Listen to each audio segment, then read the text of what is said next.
ബസ്സിലെ അവസാനത്തെ സീറ്റിലിരിക്കുന്ന ആ 3 പേരെ ആ വൃദ്ധ അതിരൂക്ഷമായി നോക്കുന്നുണ്ടായിരുന്നു.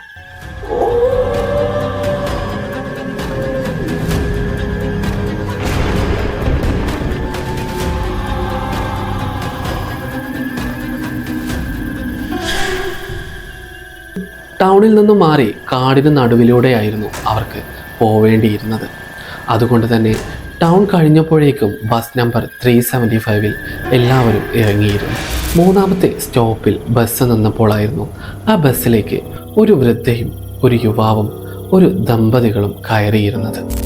ആ സമയത്ത് ആ വൃദ്ധയെ ബസ്സിലേക്ക് കയറാൻ സഹായിച്ചത് ആ നല്ല മനസ്സുള്ള യുവാവായിരുന്നു. അതുകൊണ്ട് തന്നെ ആ വൃദ്ധ അതിസന്തോഷവതിയായി ആ ബസ്സിലിരുന്നു. വൃദ്ധയ്ക്ക് തൊട്ടു മുന്നിലായിരുന്നു ആ യുവാവ് ഇരുന്നിരുന്നത്. 2 ദമ്പതികൾ സൈഡിലേക്ക് മാറി അവർ അവരുടെ ലോകത്തേക്കിരുന്നു. അങ്ങനെ ആ ബസ് മുന്നോട്ട് നീങ്ങിക്കൊണ്ടിരുന്നു.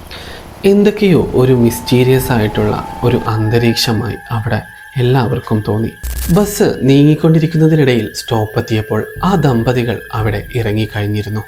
അങ്ങനെ കാടുവഴികളും പല റോഡുകളും താണ്ടി അവർ ആ ബസ്സിൽ മുന്നോട്ട് യാത്ര തിരിച്ചു.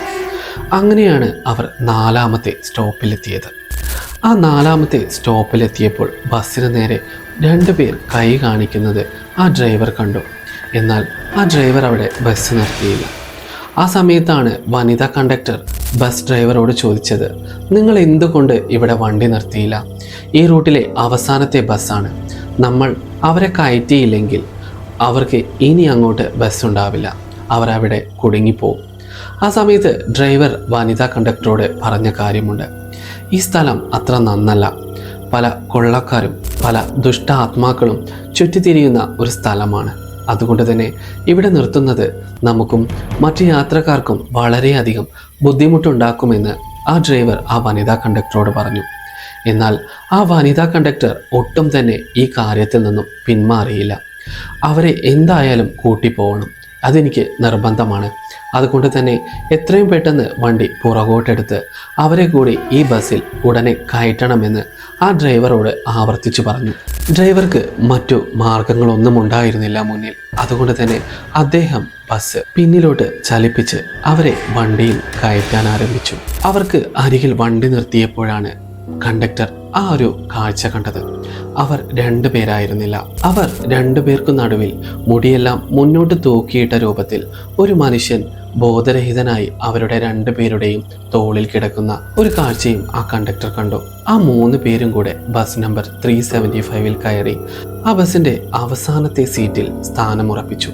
അങ്ങനെ വീണ്ടും ബസ് നമ്പർ 375 മുന്നോട്ട് നീങ്ങിക്കൊണ്ടിരുന്നു. അങ്ങനെ ആ 3 പേരുമായി ആ വണ്ടി മുന്നോട്ട് നീങ്ങി.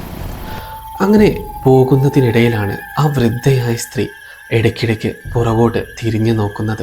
ആ സമയത്തെല്ലാം ആ 3 പേരിൽ 2 പേരും തനിക്ക് മുന്നിലിരിക്കുന്ന ആ ചെറുപ്പക്കാരനെ തന്നെ തുറിച്ചു നോക്കുന്നതായി ആ വൃദ്ധ ശ്രദ്ധിച്ചത്. അങ്ങനെ ബസ് മുന്നോട്ട് പോകുന്നതിനിടയിലെല്ലാം ആ വൃദ്ധ ഇടയ്ക്കിടയ്ക്ക് പുറകോട്ട് തിരിഞ്ഞു നോക്കുന്നുണ്ടായിരുന്നു. പെട്ടെന്നാണ് ആ വൃദ്ധ അലറി വിളിച്ച് കരയാൻ തുടങ്ങിയത്. കരച്ചിൽ മാത്രമായിരുന്നില്ല, തനിക്ക് മുന്നിലിരിക്കുന്ന ആ യുവാവിനെ അതിക്രൂരമായി മർദ്ദിക്കുന്നുമുണ്ടായിരുന്നു. പെട്ടെന്ന് കണ്ടക്ടർ വന്ന് കാര്യം തിരക്കിയപ്പോൾ പറഞ്ഞു, എൻ്റെ പണം നഷ്ടമായി, ഇവനാണ് എൻ്റെ പണം മോഷ്ടിച്ചത്, എനിക്ക് എത്രയും പെട്ടെന്ന് എൻ്റെ പണം വേണം എന്നൊക്കെ പറഞ്ഞ് ആ വൃദ്ധ വളരെയധികം ശക്തമായി അടിക്കാൻ തുടങ്ങി.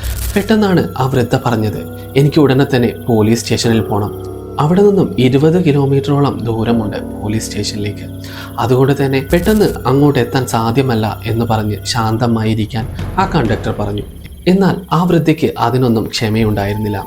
ആ വൃദ്ധ ആവർത്തിച്ചു പറഞ്ഞു, എനിക്ക് ഇപ്പോൾ ഇവിടെ ഈ വണ്ടി നിർത്തണം, എൻ്റെ നാടാണിത്, എനിക്കറിയാം, തൊട്ടടുത്ത് 50 മീറ്റർ അകലെ ഒരു പോലീസ് സ്റ്റേഷനുണ്ട്, ഞാൻ ഇവനെയും കൊണ്ട് അങ്ങോട്ട് പോയിക്കോളാം എന്ന് പറഞ്ഞ് ആ വൃദ്ധ ആ യുവാവിനെയും കൊണ്ട് ആ റോഡിലിറങ്ങി. അവരുടെ പ്രശ്നം അവർ തന്നെ പരിഹരിച്ചോളും എന്ന് കരുതി ആ കണ്ടക്ടറും ഡ്രൈവറും ബാക്കിയുള്ള ആ 3 പേരും മുന്നോട്ട് യാത്ര തിരിച്ചു.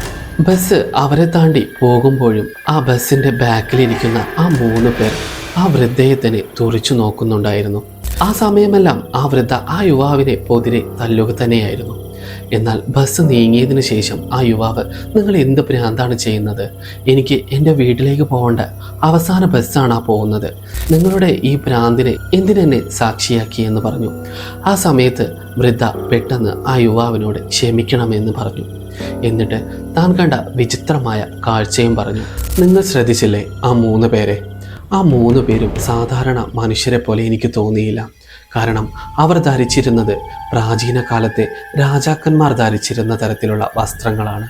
അതുമാത്രമല്ല, ബസ് പോകുന്നതിനിടയിൽ കാറ്റടിച്ചപ്പോൾ ഉയർന്നു പൊങ്ങിയ തുണിക്കടിയിൽ നിന്നും ഞാൻ കണ്ട കാഴ്ച വളരെ വിചിത്രമായിരുന്നു. അവർക്ക് കാലുകൾ ഉണ്ടായിരുന്നില്ല. ആ സമയം ഞാൻ ഉറപ്പിച്ചു, അവർ മനുഷ്യരല്ല, മറ്റെന്തോ ആണെന്നും. എനിക്ക് എല്ലാവരെയും രക്ഷിക്കാൻ കഴിഞ്ഞില്ല, ഒരാളെയെങ്കിലും രക്ഷിക്കാൻ കഴിഞ്ഞു എന്ന സന്തോഷത്തിലാണ് ഞാനിവിടെ നിൽക്കുന്നത്. എന്നാൽ ഉടനെ തന്നെ ഈ വിവരം പോലീസിൽ അറിയിക്കാമെന്ന് കരുതി അവർ അടുത്തുള്ള പോലീസ് സ്റ്റേഷനിലേക്ക് പോയി. പോലീസിൽ ആ വൃദ്ധ ഈ വിവരങ്ങൾ അറിയിച്ചെങ്കിലും പോലീസുകാർ അതൊന്നും കാര്യമാക്കിയെടുത്തില്ല. അവരെ 2 പേരെയും സുരക്ഷിതമായി അവരവരുടെ വീടുകളിൽ എത്തിച്ചു. അടുത്ത ദിവസം ബസ് നമ്പർ 375 ലക്ഷ്യസ്ഥാനത്ത് എത്താത്തതിനെ തുടർന്ന് ആ പോലീസ് സ്റ്റേഷനിലേക്ക് തന്നെ ഒരു ഫോൺ വന്നു. ആ സമയത്ത് ആ പോലീസുകാരുടെ മനസ്സിൽ ഈ വൃദ്ധയെയും യുവാവിനെയും മനസ്സിലോർത്തു. അങ്ങനെ ആ ബസ് നമ്പർ 375 വേണ്ടി ആ നഗരത്തിൽ മുഴുവൻ തിരച്ചിൽ ആരംഭിച്ചു. പലയിടങ്ങളിലും തിരഞ്ഞെങ്കിലും ബസ് നമ്പർ 375 ഒരു പൊടി പോലും കാണാൻ സാധിച്ചില്ല. എന്നാൽ ആ സമയത്തെ ഗവൺമെൻറ് വീണ്ടും അതിശക്തമായി തന്നെ ആ ബസ്സിനെ കുറിച്ച് അറിയണമെന്നും തിരഞ്ഞ് കണ്ടുപിടിക്കണമെന്നും ആവർത്തിച്ചു പറഞ്ഞു.